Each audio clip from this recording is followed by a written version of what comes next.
Video की शुरुआत में हम रूही को देखते हैं जो अपनी शर्त के बारे में सोच रही थी कि मैंने उसे 5 मैच जीतने के बारे में शर्त लगाई थी और वह जीत गए। अब मेरे साथ क्या होगा दत्तेरे की, ऐसा सोचते हुए वह वीर से मिलने के लिए कैफेटेरिया में आई हुई थी। रूही याद करती हैं कि जब कुछ घंटे पहले मैं कमरे से नहाकर बाहर निकल रही थी तो उस वक्त वीर ने कॉल किया था कि आज रात हम बाहर कैफेटेरिया के प्रवेश द्वार पर मिलते हैं। मैं बहुत ही ज़्यादा एक्साइटेड हूँ इस तरीके से। और वह वीर को लगातार मना करते कि इस वक्त तो बहुत सारे लोग रात का खाना खाने के लिए कैफेटेरिया में आएंगे, लेकिन वीर उसकी बात नहीं मानता है और उसे बुलाने लगता है। उस बात को याद करती है रूही। फिर वह सोचते हैं कि उसने मेरे साथ अच्छा नहीं किया है, मैं आज के बाद में उसे नहीं देखना चाहती। इस तरीके से रूही सोचती है। तभी हमें पीछे से एक आवाज़ आती है और वह कहता है कि आप बहुत जल्दी आ गए। और हम देखते हैं कि वीर था। वीर रूही से कहता है, तुमने इस प्रकार के कपड़े क्यों पहन रखे, क्या तुझे मेरी याद नहीं आई? ओह बताओ ना, क्या तुम दूसरों से खुद को देखने के लिए डरती हो? तुम चिंता मत करो, ऐसा वीर उससे कहता है और वह रूही का नाम लेने लगता है। तभी रूही अचानक से वीर का मुंह पकड़ लेती है और उसे मना करती है कि तुम अब मेरा नाम मत लो। और रूही वीर को धमकाती हुई बोलती है, अगर तुमने ऐसा फिर से किया तो मैं तुम्हारे मुंह को तोड़ दूंगी। और वीर आहा ऊह करने की लगते हैं, ठीक है ऊह। तभी रूही अचानक से रुक जाती है और वीर से पूछती हैं, क्या मुझे बता सकते हो कि तुम्हारी आईडी का क्या नाम है, स्काईनेट पर जो तुम्हारा खाता है? वीर उसे बताता है कि मेरी आईडी का नाम my girlfriend is Roohi Chauhan है। फिर रूही वीर से कहती हैं, ओह मुझे पहले ही सोच समझ जाना चाहिए था कि इस तरीके के नाम का यूज आपके अलावा और कौन ही कर सकता है। यह मेरी गलती है। इस तरीके से रूही अपने वह वीर से कहती हैं। तभी हम देखते हैं कि वीर रूही के पास जाता है और उसे कहता है कि अब तुम्हारा वक्त आ गया है, तुम्हें अपना प्रॉमिस पूरा करना होगा। तभी रूही शर्माती हुई कहती है, हाँ हाँ मुझे पता है, मुझे अपना प्रॉमिस नहीं तोड़ूंगी। लेकिन रूही मन ही मन में सोचती थी कि मैं इस कमीने को सच्ची में चूमना चाहती हूँ क्या? इधर रूही मन ही मन में सोचती है, अरे मैंने तो अपना मुँह भी साफ नहीं किया है और मुझे यह किस करने के लिए दिन भर बबल गम को खाना चाहिए और मुँह को अच्छी सी खुशबू आनी चाहिए। और ऐसा रूही सोच रही थी। इसके बाद में वीर और रूही दोनों ही पास पास आ जाते हैं। रूही अपनी आंखें बंद कर लेते हैं। वीर उस मुस्कुराता उसके पास जाने लगता है और उसे किस करने लगता है। और रूही अपनी आंखें बंद करती है और वीर उसे किस करने लगता है। जैसे ही वीर उसे ज़ोर से किस करने लगता है तो वह रूही बिल्कुल ही उसके बाहों में जाकर बिल्कुल ही ढीली हो जाती हैं और वह बिल्कुल भी जोर नहीं लगा पाती हैं और उसकी आंखें भी खुल जाती हैं।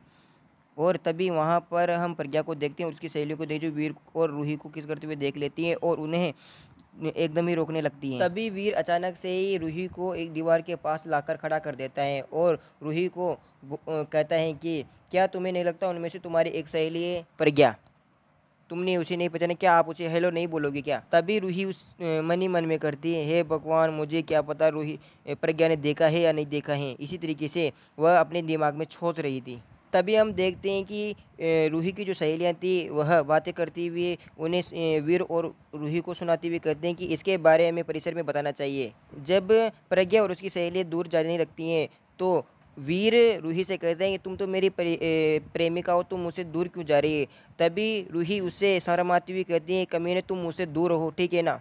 इसके बाद में अचानक से व्यू चेंज होता है और वीर अपने कमरे के अंदर आता है और वो सोच रहता है कि रूही बहुत ही ज़्यादा शर्मीली है और मुझे उसके साथ और अधिक समय बिताना होगा, तभी वह अपनी शर्म दूर कर सकती हो। जब वीर सोचता हुआ कमरे के अंदर आता है तो वीर कमरे के अंदर म्याऊत को देखता है।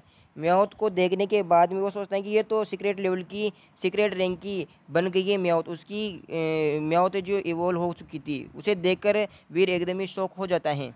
तभी अचानक म्याऊत वीर के पास आती है और उसे के साथ खेलने लगती है। वीर सोचता है कि ऐसा ऐसा इसलिए हो सकता है क्योंकि उसने चींटी क्रिस्टल चींटियों को खा लिया होगा और इसी कारण वह सीक्रेट लेवल तक पहुंच गई हैं। इसके बाद में वीर क्या नाम म्याऊत के बारे में जानकारी देखता है कि ये पेट टाइप है और इससे इसे अभी विकसित किया जा सकता है। इसके बारे में जानकारी को देखकर बहुत ज़्यादा खुश होता है। इसके बाद में वीर म्याऊत को खिलाने लगता है और वीर सोचता है कि अभी उसके पास पथरीला कीड़ा है रेगिस्तान वाला, तो उसे बड़ा करने के बाद में उसे क्या मिलेगा, वह ऐसा सोचता है। इसके बाद में वीर डेविल डेजर्ट की ओर चला जाता है जहाँ पर वीर म्याऊत के ऊपर बैठा हुआ था। वो सोच रहा था कि म्याऊत की स्पीड बहुत ज़्यादा तेज़ हो गई है और यह उन सभी म्यूटेंट एलियन से बहुत ही ज़्यादा तेज़ हैं। हालांकि इसकी लड़ने की क्षमता किस प्रकार की होगी। जब वीर वहां से निकल ही रहा था तो उन्हें एक सांप दिखाई देता है और वीर उसे म्याऊत से कहते हैं कि चलो उसे मारते हैं। इसके बाद में म्याऊत उसके ऊपर हमला कर देता है। जैसे ही म्याऊ तो उस एलियन सांप को यानी कि उस छोटे वाले ड्रैगन सांप को मार देता है, तो उसे एक अनाउंसमेंट सुनाई देती है और वीर बहुत ज़्यादा खुश होता है। जब म्याऊ तो उस एलियन को मार देता है, तो वीर सोचता है कि चलो यह छोटे छोटे एलियनों को ऊपर हमला भी कर सकता है। तो इसी के साथ वीर बहुत ज़्यादा खुश होता है और उस लोमड़ी राजा को मारने के लिए उसे हेरने के लिए चलने लगता है। तभी वीर सोचता है कि मैं अभी बहुत दूर आ चुका हूँ और मुझे अभी तक वह लोमड़ी राजा और वह पथरीले कीड़े अभी तक नहीं मिले हैं। तब वो आगे चलता है तो देखता है वहाँ पास ही एक लाश पड़ी हुई थी पथरीले कीड़ों की, और उसे देखकर सोचने लगता है क्या यहाँ पर अभी कोई है। इसी के साथ वह म्याऊ डेविल सोल को भी वापस बुला लेता है। इसके बाद में वीर खून के धब्बों का पीछा करता हुआ जाता है और उसे थोड़ी देर बाद में सीक्रेट ब्लड रैंक वाली एक सिंग वाली लोमड़ी की आवाज़ आने लगती है और वह देख उस पहाड़ी के ऊपर चढ़ने लगता है। इसके बाद में हम देखते हैं कि ग्रैंड मास्टर उनके साथी उन पथरीले कीड़ों और एक सिंग वाली लोमड़ियों को मारने के लिए वहाँ थे और सभी बहुत ही ज़्यादा खुश थे। जब वीर को पता चलता है कि यह तो क्या नाम है ग्रैंड मास्टर है, और वह देखता है कि एक बड़ा सा भारी भरकम सा आदमी कौन है, उसके बारे में सोचने लगता है। और इसके बाद में वीर उस बड़े वाले आदमी के बारे में देखता है जिसके हाथ में एक सीक्रेट लेवल का हथौड़ा था, और उसे सोचता है कि ग्रैंड मास्टर ने कब इतना मजबूत साथी बना लिया है। ग्रैंड मास्टर गोलू को कहते हैं तुम तो बहुत ज़्यादा मजबूत हो और तुम्हारा तो हथौड़ा भी बहुत ज़्यादा मजबूत है, लेकिन गोलू कहता है कि नहीं नहीं, मैं तो भाग्यशाली था जो मुझे यह हथौड़ा मिला है।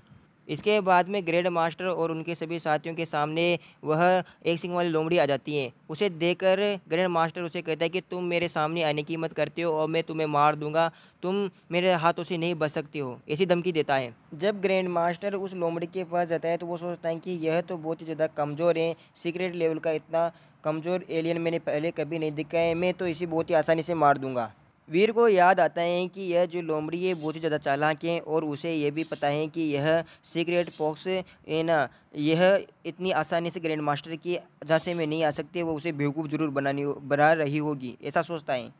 और वह लोमड़ी ग्रैंड मास्टर की तरफ गुर्राती है और उसके बाद में ग्रैंड मास्टर उस लोमड़ी को लात मारता है और वह पत्थर से जाकर टकरा जाती है। फिर वह लोमड़ी वहाँ से निकलकर गुफा के अंदर जाने लगती है और सभी लोग देखते हैं कि वह यहाँ से भाग रही है, सभी लोग उसका पीछा करने लगते हैं। ग्रैंड मास्टर उस लोमड़ी को पकड़ने के लिए कहता है और साथ ही ये भी कहता है कि उसे हमें जिंदा पकड़ना होगा, वह बहुत ही ज़्यादा चालाक है और वह हमसे बचना चाहती हैं। फिर सभी हाँ में बदलते हैं और वहाँ से उसका पीछा करने लगते हैं।